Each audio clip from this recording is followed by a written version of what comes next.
Welcome to Loyola University Chicago. This is our Water Tower campus, one of our 3 campuses in Chicago, and it's such a beautiful space to be hosting this conference today. My name is Bosco. I'm a professor in the departments of English and in Theology, and I run the Jonaville Hank Center for the Catholic Intellectual Heritage.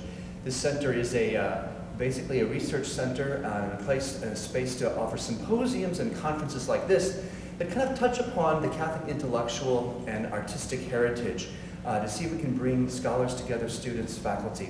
So it's a real great pleasure to be sponsoring this conference today, and thank you for coming.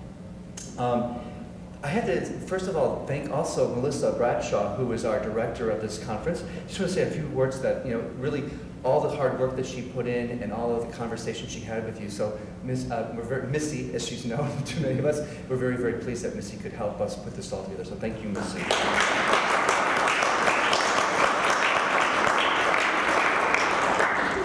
I first got to know Denise Levertov's poetry in the 1990s when I was studying at the Jesuit School of Theology in Berkeley, and got it even more so when I started working with Albert Jelpy at Stanford. When I got to Loyola Chicago, another colleague and I decided that we were going to do a course called Aesthetics and Ethics. And we were deciding, it's kind of small to it. What comes first? Does aesthetics and beauty lead to the good? Or does the moral and the ethical kind of become the place for beauty? And so it was this wonderful kind of course with graduate students. One of the texts we used, though, was the one that Al and his colleague did on the letters of Robert Duncan and Denise Levertov. And it was really a great experience to walk through or to read through those letters with students who were both in theology and in literature to talk about this kind of connection. I bring that up because that's where I truly fell in love with Denise Levertov, because in some ways she gives us the language to articulate how these things are really integrated, that art and ethics, that agency in the world, beauty, they're all in many ways a piece that kind of grounds our experience of being human. It's my pleasure to then invite everyone to these 2 days to talk about that relationship between beauty, poetry, the art of fiction, the art of poetry, the art of poetic vision, in light of our world today, and the kind of poetry that Denise Levertov gives us. I'll go right to our first plenary today then, because we're a little bit behind, but that's okay. And I want to introduce Kevin Burke to you. Kevin and I go back about 25 years. When I entered the Jesuits, Kevin was a few years ahead of me, and my first introduction with Kevin with a guitar, with long hair and a beard.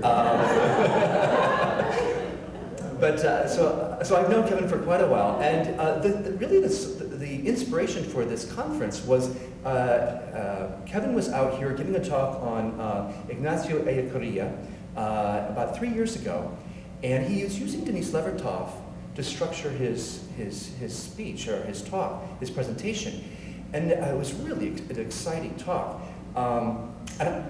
He remembers me saying to him, we really should do a conference on Denise Levertov. I remember him saying to me, we really should do a conference on Levertov. So in some ways, we thank Kevin for putting this together as well. Kevin is a professor, former dean and now professor at the Jesuit School of Theology of Santa Clara in Berkeley, California. Has done quite a number of monographs. His most recent work is A Grammar of Justice, The Legacy of Ignacio Ellacuría in 2014. He's currently at work on a theological interpretation of the poetry and life of Levertov. His talk is entitled, Still There and Always There, The Drama of Faith in the Life of Denise Levertov. Please help me welcome Kevin to the podium.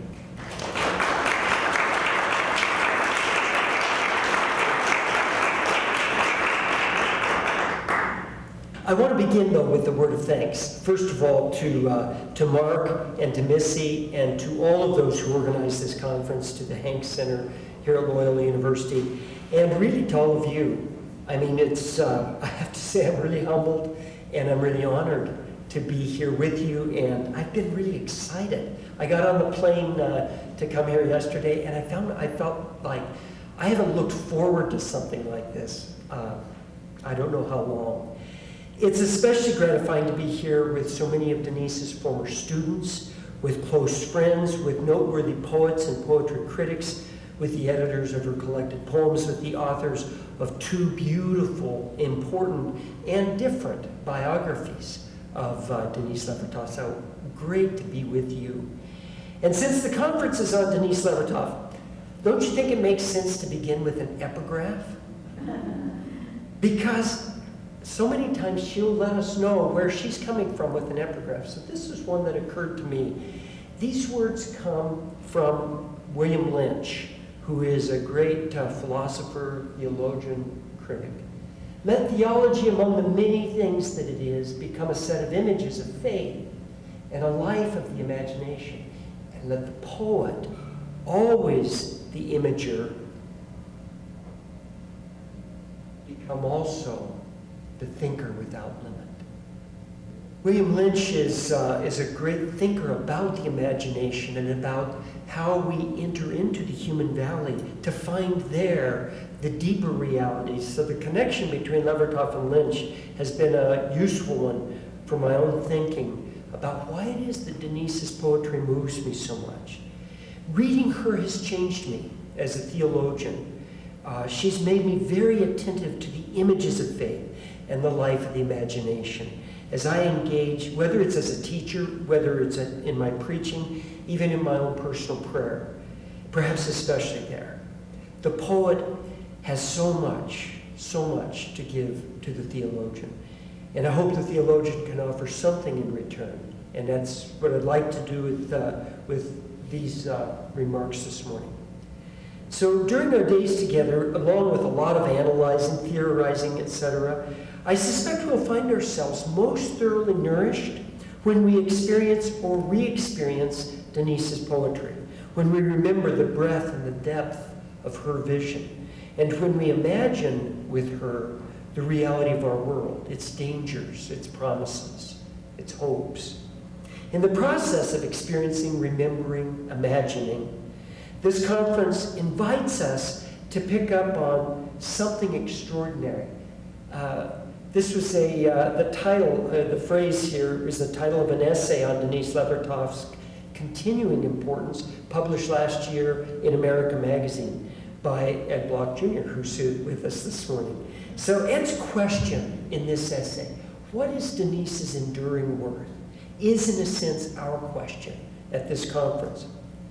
If, as he suggests, on us depends the future, the fortune of her words, her reputation, then in our gathering together as poets, biographers, literary critics, theologians, spiritual writers, people who delved into the poetry she produced, we might venture a small step in the direction of extending and deepening her reputation, which of course is not something she needs. It's we who are nourished by her words and her witness. It's we who need her to be known. We and our children and our grandchildren are the beneficiaries of the appreciation we help to nourish. I'll speak about the title of the conference in a moment. I picked this particular image off the Loyola University website for the conference. So I'm going to talk about the actual title, this need to dance, this need to kneel. But first let me talk about this interplay between poetry and a poetic life.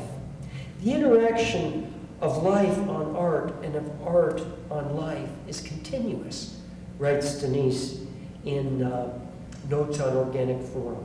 Poetry is necessary to a whole person, and that poetry be not divided from the rest of life is necessary to it. Both life and poetry fade, wilt, shrink if they are divorced.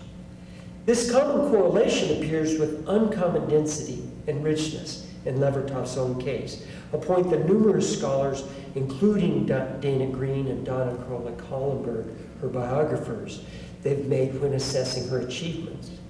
So, but beneath matters of reputation lie questions about the truth of Levertov's life and the truth that her life unveils. Like the correlation between an artist's life and work, these two concerns are interrelated, and each represents a point of departure and a fruitful field for investigation. And others may focus here on the former. I choose to frame my investigations with particular attention to the latter, the truth that Denise Levertov's life unveils.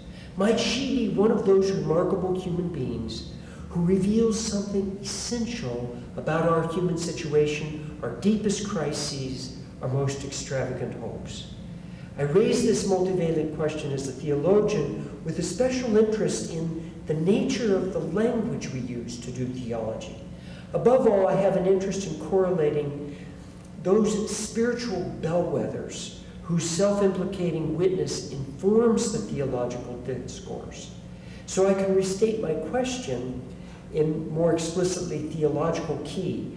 Might Denise Levertov be among the most important contemporary pioneers of the human spirit, of the human spiritual quest, at least here in the U.S. context?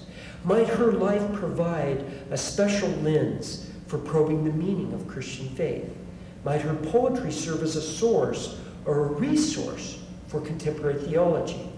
And might we discover in the drama of her life of faith someone uniquely capable of illuminating for our day the deep dialectics of faith and doubt? I think, and you may think with me, that it might sound strange to suggest that Denise Levertov's entire life exemplifies a faith journey, especially in the light of many years she lived as an agnostic, her word, and even more given some of the moral choices she made, some of the attitudes she exhibited. She herself might call this into question. I can imagine certain religious people who would be scandalized by my suggestion that she reveals something elemental about the drama of faith, and that this in turn allows her to serve as an exemplar of the struggle for authentic faith in our age.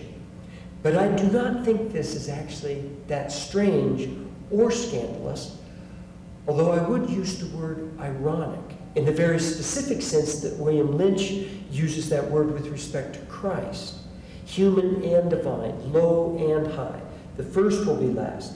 The grain that dies gives life. This is irony as the mentor of faith. It is in this sense of an incarnational human irony, an irony that takes us into the drama of doubt, where a clearer sense of the meaning of faith emerges, that Denise Levertov serves as an exemplary guide. So my thoughts here are in four movements. I call the first a snapshot from a life in time. I trust that all of us who are gathered here are familiar at least with the broad outlines of Denise Levertov's life. You can find a lot of 5-page, 8-page, 10-page summaries of her life online. Lots of different people have taken. And of course, we've got these two great biographies. So there's a lot more that can be said and a lot that doesn't need to be re-rehearsed.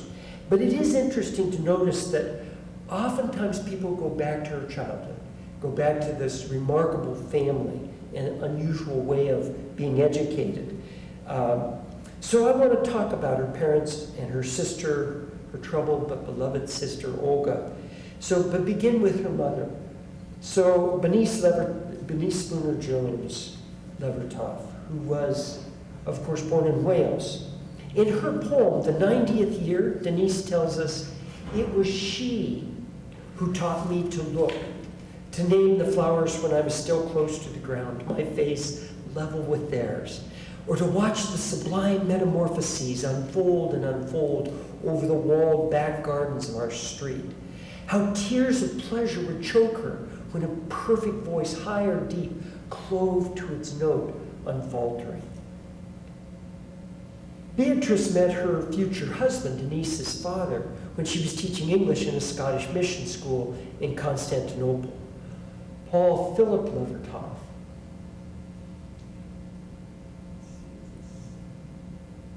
There he is. He came to Byzantium from Russia.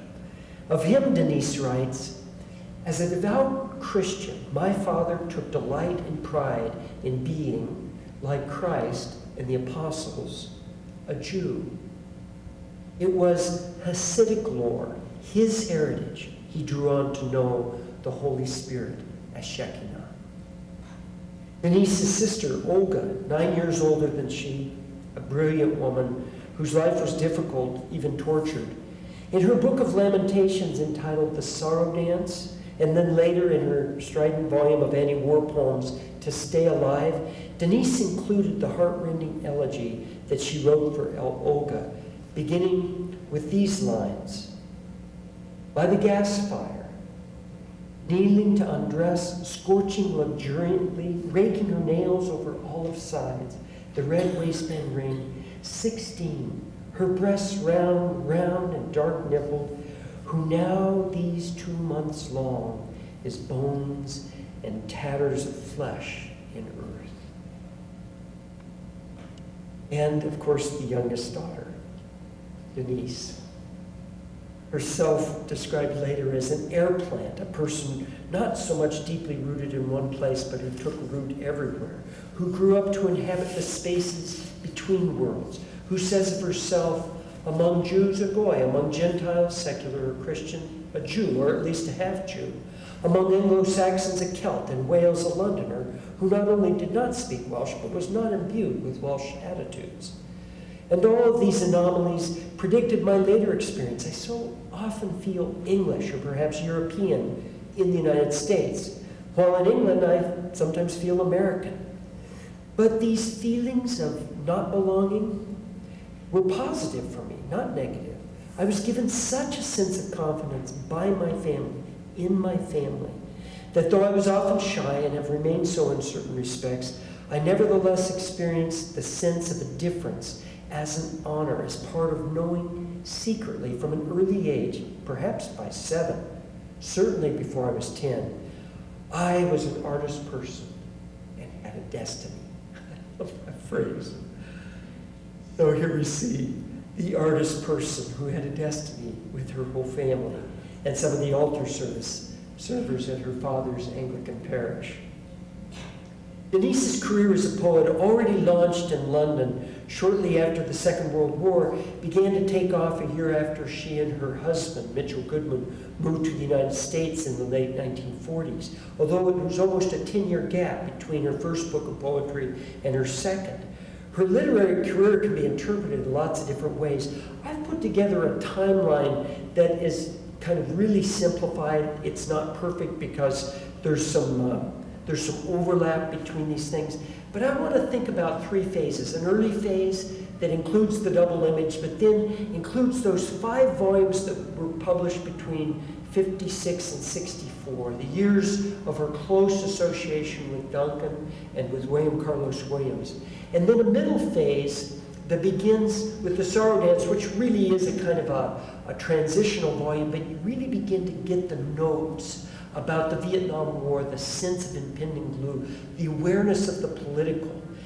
And I take this up to Life in the Forest, and of course the next transitional volumes would be Candles in Babylon. And I see the later phases beginning there and moving through Oblique Prayers and finally to her posthumous collected This Great Unknowing.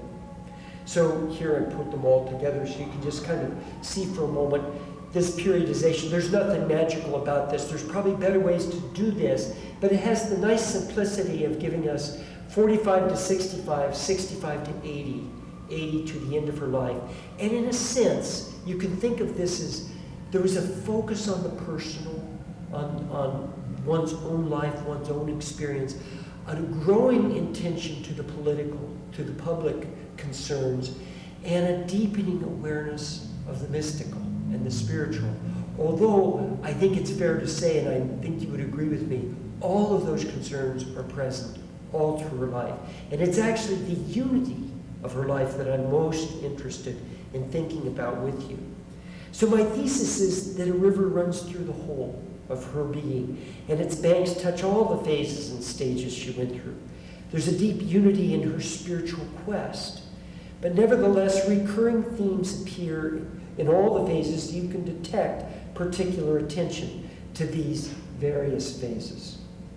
And so let's take a look at some of the poetry as we move into a second movement. I call this, Don't Say There Is No Water. So what is this phase that suffuses her whole corpus of her poetry? I want to begin my exploration of this question with an image from one of the poems of her early phase. It's entitled The Fountain and was published in this beautiful collection called The Jacob's Ladder. Denise writes, don't say there is no water to solace the dryness at our hearts. I have seen the fountain springing out of the rock wall, and you drinking there. That's the beginning. The ending of this poem echoes these opening lines, but it takes the image to a deeper level. Don't say there is no water. That fountain is there among its scalloped green and gray stones. It is there, still there, and always there, with its quiet song and strange power to spring in us, up and out through the rock.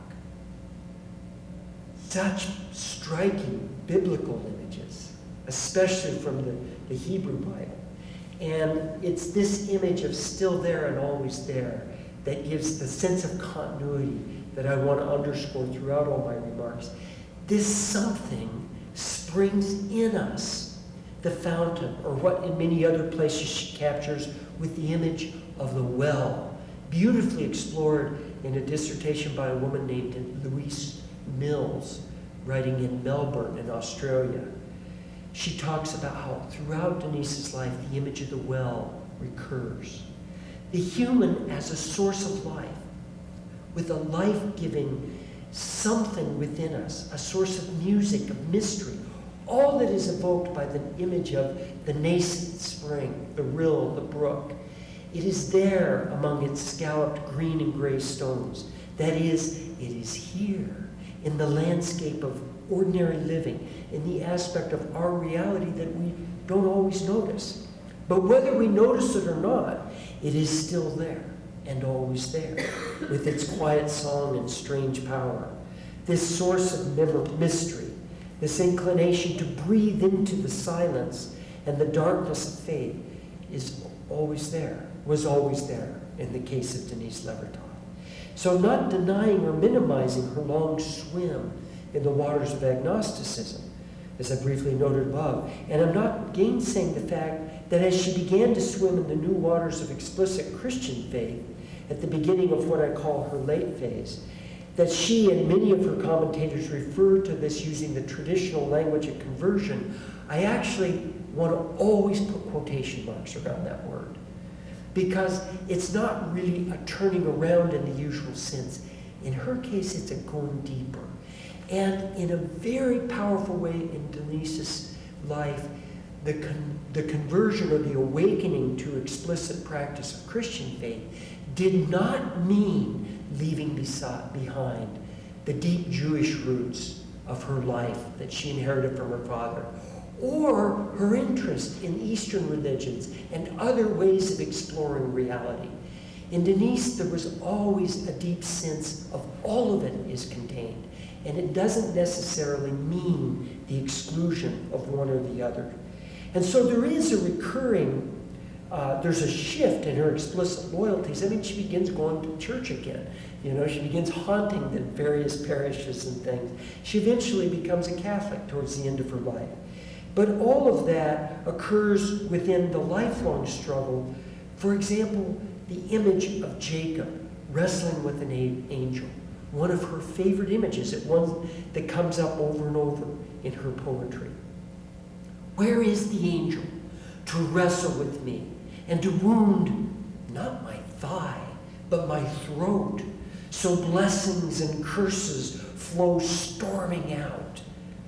And this marvelous statue from the Tate Museum, I have a photograph of the men who are moving it. They come up to about the knees. This is a very large statue of wrestling, and Jacob is exhausted at the end of the night. As Dana Green points out, the same continuity appears in the crucial image of another poem from the Jacob's Ladder, The Thread. Denise writes, something is very gently, invisibly, silently pulling at me, a thread or net of threads, finer than cobweb and as elastic. She recognized that something that pulled at her very early on. And throughout the course of her life, she appears to use a range of images to get at this something, often drawing on language that appears to be more literary or mythological or even secular than what we normally call religious, because of course we forget that all of our religious language is first of all secular.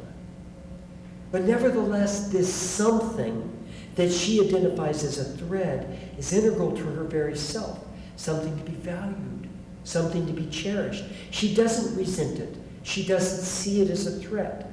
Rather, as she avers at the conclusion of the thread, not fear, but a stirring of wonder makes me catch my breath when I feel the tug of it, when I thought it had loosened itself and gone. This thread might have something to do with what I mean when I speak of the faith journey of Denise Levertov. But in order to illustrate this, allow me to pause for a moment and reflect just for a minute with you on this word faith. Because in contemporary U.S. public discourse, one often sees faith as an adherence to a particular set of beliefs, usually vehemently held. And we conflate faith with a set of beliefs, of dogmas that cannot be established on the basis of philosophical or scientific reason, but only accepted on the basis of some authority. I grew up in Wyoming. I used to see this bumper sticker.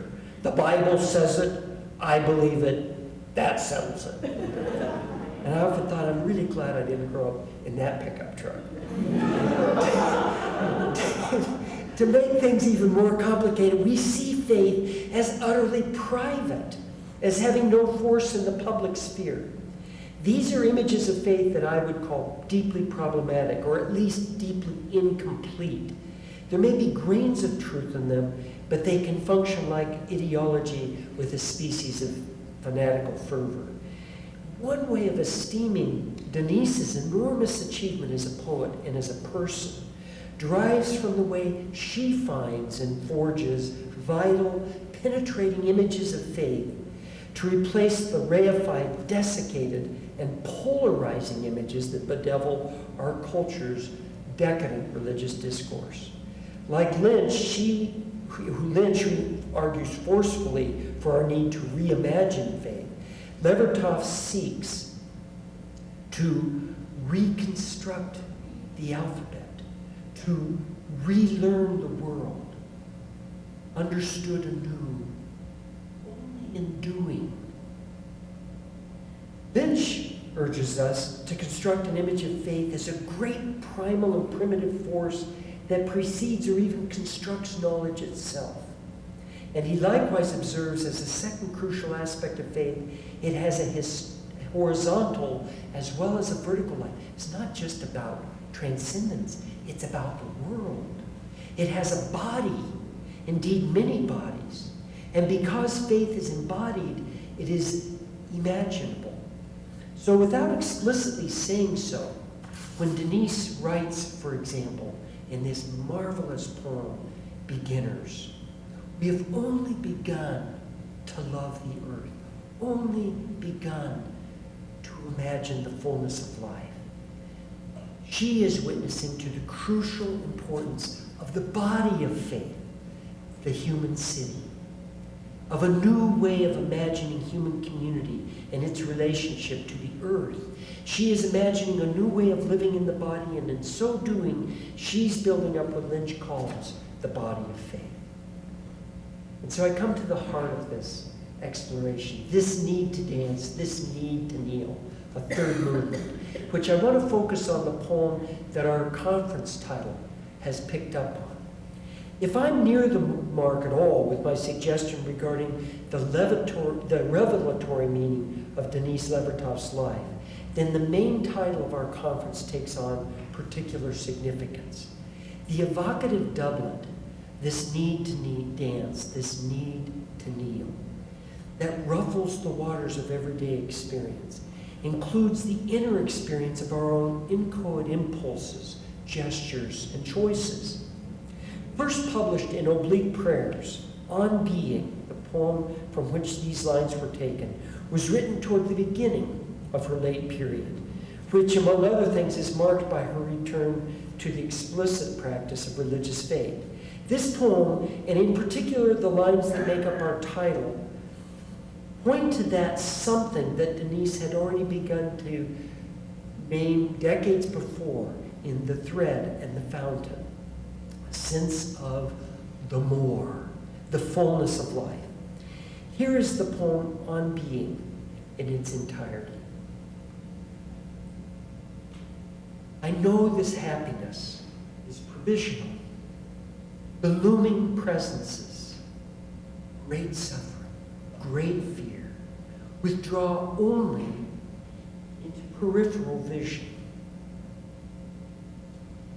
But ineluctable, this shimmering of wind in the blue leaves, this flood of stillness widening the lake of sky,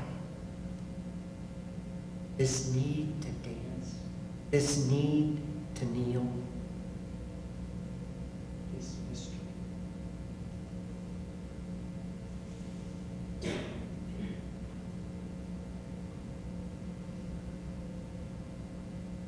A 13-line poem with 2 commas, 2 dashes, 6 colons, and no periods. This is someone who paid a lot of attention to punctuation, right? It's one of the things that makes her so readable. This entire meditation is indeed provisional, expectant. The very grammatical form of the poem is open. It seems to drive language to the outermost boundaries where it can breathe, survive, and point to the more that lies beyond it. Precisely in this anticipatory provisionality, Denise touches something essential regarding spirituality, the religious, the very meaning and content of such words as faith and doubt.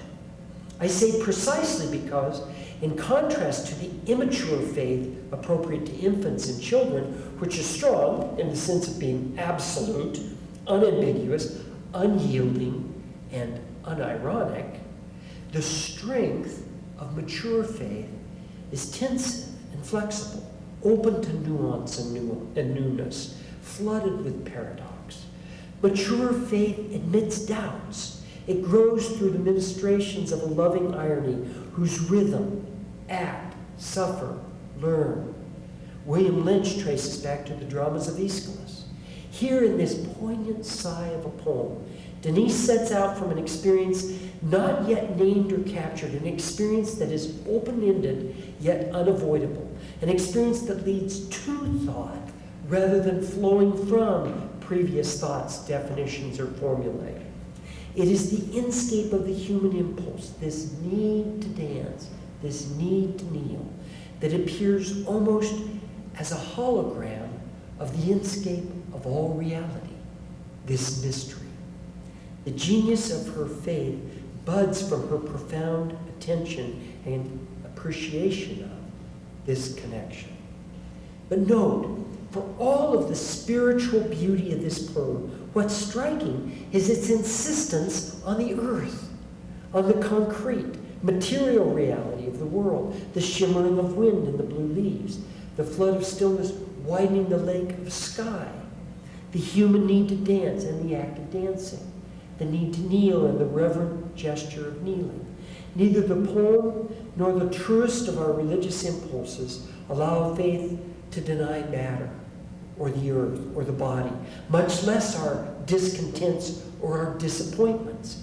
And so the looming presences, great suffering, great fear, are present here within the experience of faith.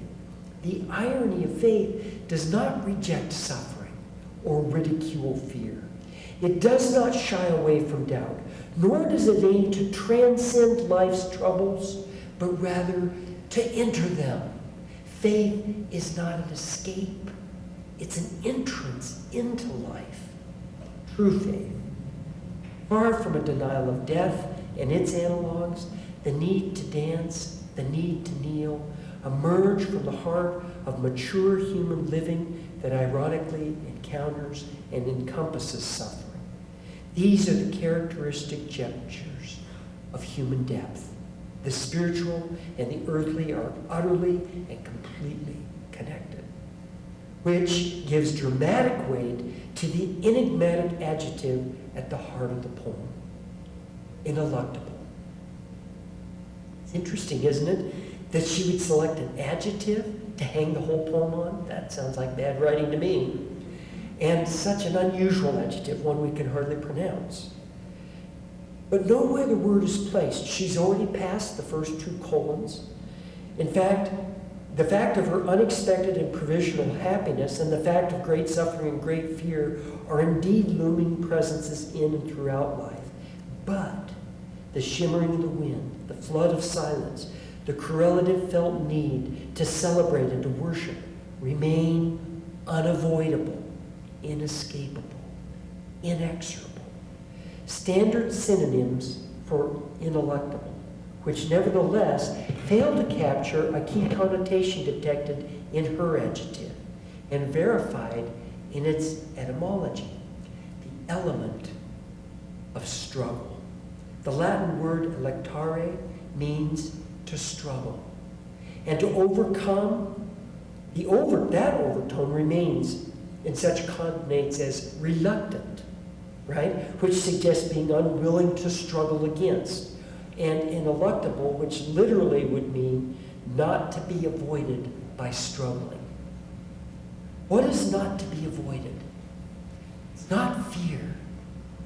It's not the unknown. What is not to be avoided is this shimmering of wind in the blue leaves, the flood of stillness widening the lake of sky, the need to dance, the need to kneel, this mystery. What is not to be avoided is the reality of our hoping that points without our seeing to our hope.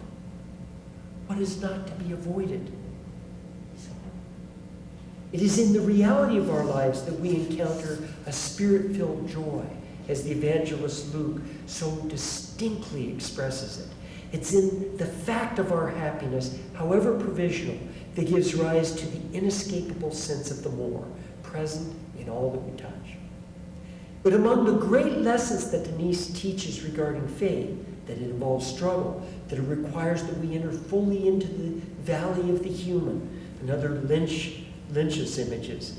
And in this lesson that comes to light when we attend to the further important irony in this poem, notice, although Levertov clearly seems to draw on the fruits of spiritual experience in writing this poem, and although it clearly evokes the religious and the theological, the title of the poem, On Being, resonates overtly with the history of Western philosophy. It calls to mind a key word in the vocabulary of some of our greatest philosophers, Plato, Aristotle, Aquinas, for example, and in works being written during her own lifetime, Heidegger's Being in Time, Sartre's Being in Nothingness. It's significant that the poem's title points to philosophy, because philosophy begins with the reality of this world, and that's the point. Levertov's acute phenomenological observations from the brink of her colons, if you don't mind me saying so, cannot be dismissed as something beyond public discourse. The experience of the more is not restricted to some group of spiritual insiders, some esoteric cult. The experience of the more is something anyone can verify in her or his own experience. This need to dance, this need to kneel. And although On Being is not intended as a philosophical or transcendental meditation per se, it does lodge within the ambit of reason, of philosophical reason, an act of witness, an act of faith, one that she intrinsically reconnects with the essential biblical witness. And so let me end with that explicit connection. I call this last movement the key now to the next door. It connects, of course, to freedom and to discernment. This fourth and final movement, recall the words of William Lynch with which I began. That poetry, among the many things that it is, become a set of images of faith and a life of the imagination. And let the poet, always the imager, become the thinker without limit. What the poet gives to the theologian is what keeps theology alive. Images of faith drawn from the bones of the earth. If the theologian can help the poet realize that what she was doing all along, even when she seemed furthest from faith, was part of a faith journey, the poet makes a return gift and enables the theologian to once again attend to faith, not as something captured by the philosophical system, but something ineluctable, living, alive, and abroad in the world. Part of our job, the job of the theologian, however haltingly, however incompletely, is to attempt to give voice to our experiences of wonder beyond emptiness, of joy beyond and even within the most searing suffering. And who better to turn to than the poets? In an age in which religion receives such an ambiguous reception and faith itself is such a contested term, what is still there and always there? The poetic gesture. So I take this final title, the key now, to the next door, from the penultimate line in Denise's late poem, St. Peter and the Angel. The story of the poem that the poem retells comes from the beginning of chapter 12 of St. Luke's Acts of the Apostles. The biblical narrative, set in the period after the resurrection of Jesus and the coming of the Holy Spirit to Jesus' followers, recalls the danger inherent in their mission of announcing the gospel. Annunciation necessarily implies denunciation of the death of Jesus and of the religious status quo. And it led to the violent persecution of the Christian community and its leaders by Herod. As the story opens, St. Luke tells us, King Herod laid hands on some of the members of the church to harm them. He had James, the brother of John, killed by the sword. And when he saw this was pleasing to some of the leaders of the Jews, he proceeded to arrest Peter also. And he had him taken into custody and put in prison under the guard of 4 squads of 4 soldiers each. A little bit of overkill, right? Seems like military people are always interested in overkill. Luke continues the narrative by telling us that Peter was secured by double chains and sleeping between 2 soldiers with more guards outside the cell. And suddenly, God's angel appears, stands by Peter, awakens him, taps him on the shoulder, "Get up." And the chains fell off his wrists, and he left the prison following the angel past the cohort of sleeping guards, not realizing, Luke tells us, that what was happening through the angel was real. I love that sentence. He thought he was seeing a vision. He was seeing reality. Here's Denise's retelling in a poem version. This story, St. Peter and the Angel.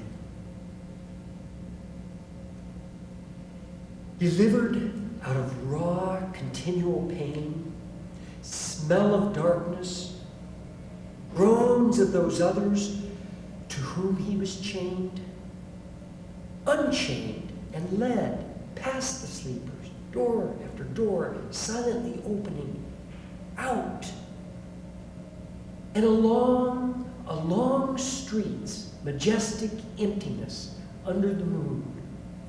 One hand on the angel's shoulder, one feeling the air before him, eyes open but fixed. And not till he saw the angel had left him, alone and free to resume the ecstatic, dangerous, wearisome roads of what he had still to do. Not till then did he realize this was no dream, more frightening than arrest, than being chained to his warders. He could hear his own footsteps suddenly. Had the angel's feet made any sound? He could not recall. No one had missed him. No one was in pursuit. He himself must be the key now to the next door, the next terrors of freedom and joy. New Testament scholars like to point out the profound symmetry between this and similar jailbreak narratives in the Acts of the Apostles and the empty tomb narratives in the Gospels of Luke and the other synoptics. The earliest accounts hint to the resurrection of Jesus. The angelic jailbreak is a type of resurrection story. Luke deliberately recreates a parallel between the empty tomb and the empty prison cell that emphasizes the concreteness of God's saving action. However, the particular resurrection story is not so much a resurrection from death per se, but a liberation or rescue from the living death of a hopeless situation, of a hopelessness, of a sightlessness. The gospel writer does not want us to fixate on the quote-unquote miraculous aspect of the story. That's never the point of the Gospels. Rather, in answer to the question, what can we know? We can affirm that we know counterintuitively death does not defeat life, and the tyrant will not triumph over God's history. What can we know directly? We can know the world, and know it precisely as God's world. The resurrection doesn't take us out of the world, it puts us in the world. It is, as it were, the flip side of the grace of incarnation. Levertov gets at all this in a remarkable way. More frightening than arrest, than being chained, is our freedom and our call. The night is frightening, but in an interesting way, the dawn is more frightening. I have a friend who talks about Kung Fu Jesus. This is the Jesus of the resurrection. It's his Easter homily. He says Kung Fu Jesus knocks down that comfortable little room, that upper room where the disciples are, and guess what? It's never there again. From then on, they're out on the roads. It's not Kung Fu Panda, it's Kung Fu Jesus. What we have to do now, what Peter has to do, Levertov tells us, he himself must be the key now to the next door. The point is this: resurrection is a call. It's a vocation story. The resurrection narratives in the New Testament are not miracle stories. They were never intended by the gospel writers as miracle stories. They're call narratives. Their antecedents are the call of Moses at the burning bush, the call of the prophets, of Jeremiah, of Isaiah. That's the kind of narrative. The call of Mary in the Annunciation story. The resurrection stories are vocation stories. And the point is this: vocation emerges precisely out of the ineluctable joy, the irrepressible hope that accompanies the realization he is not here, he has been raised. The resurrection narratives all have this structure and logic. The person who experiences Jesus alive and exalted experiences also a call to hear that good news to others. The good news that in this inhuman world, it is still possible to be a human being. The good news that despite the looming presences, great suffering, great fear, ineluctable, the need to dance, this need to kneel, this mystery. Thank you.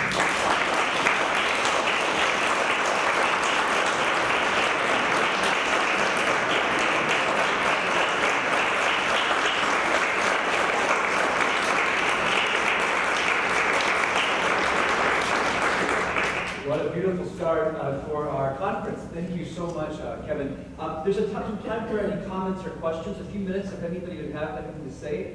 Kevin has agreed to. You know, they often say questions.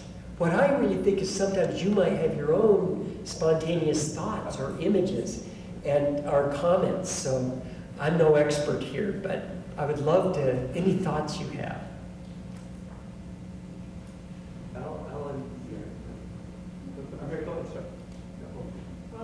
It was just an association, the word ineluctable in Joyce, ineluctable modality of the invisible. I don't know if she...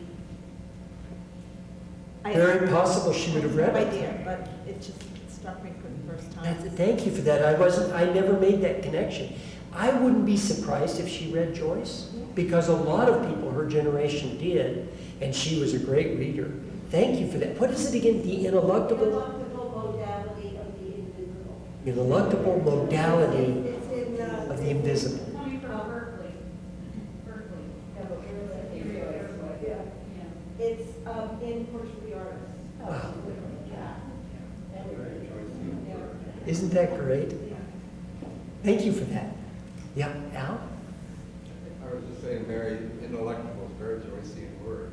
But you know, when you were talking about the importance of the image of the fountain and of the well in Levertov's work, it made me flash back to a time in 1967 in Cambridge when Mitch Goodman, Denise's husband, was on trial with Dr. Spock, and it was in the deeps of her political activity and protesting, and she was just so busy with Mitch's trial and with traveling all around that she was worried, as Duncan kept telling her, that she was losing her poetic gifts. And she and Mitch came over after the trial to our apartment and had a drink and to relax. And we were then doing the I Ching. Barbara and I were both doing the I Ching, and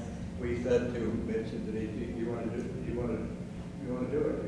You're facing a lot of momentous times now." And so Denise said, "I feel so dry now. I'm having a dry period, and I'm very worried about it." And she threw the sticks for the I Ching, and the image she got was of the well. And the commentary said, "The well is always there. Sometimes it runs dry, but the well is always there." And she took great comfort in it. No, it's interesting, Al, and I'm not going to be able to quote the lines from memory, but in the Notebook poem, From To Stay Alive, Yeah. there's a really crucial passage where she talks about the well, Yeah. where in almost exactly, Yeah. it's like the image could have come from her evening at your house. Well, and that poem comes from the same years. From those years, The yeah. same very Intense, complicated time. yeah. Oh, that's wonderful, thank you. Back behind her. Ed? Another residence that I caught when you quoted the St. Peter and the angel, his hand on the angel's shoulder. It's like some of her blindness poems, where she is leading someone or someone's leading her. That's another thread that runs through. It's very gestural too. If you talk about connecting with the body, so much of her poetry is full of this gestural fullness. Yeah, what's the poem? An Uncertain Ornaments? Yeah, and it's one of her late poems, right? Isn't that from Sands of the Wells? So that's a great connection. The thoughts?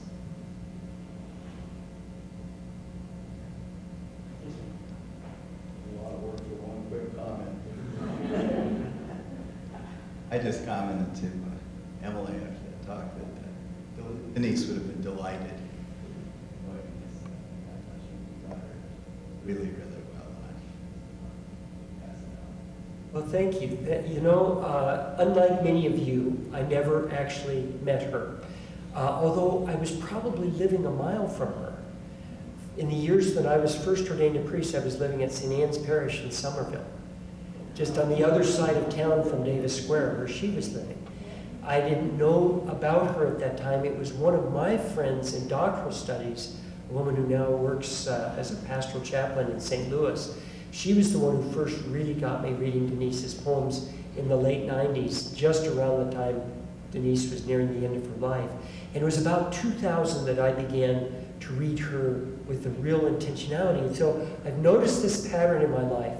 The people that I've most loved and studied, Ignacio Ellacuría, the Jesuit from El Salvador, Pedro Rupe, the Father General of the Jesuits, Oscar Romero, the great Bishop of El Salvador, and now Denise Levertov.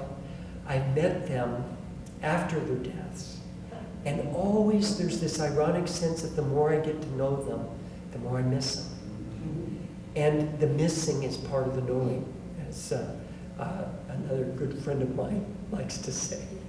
So thank you for that. That means a lot to me, because I've often thought at times I have no idea if we had met, if we would have hit it off. I know from my side we would have.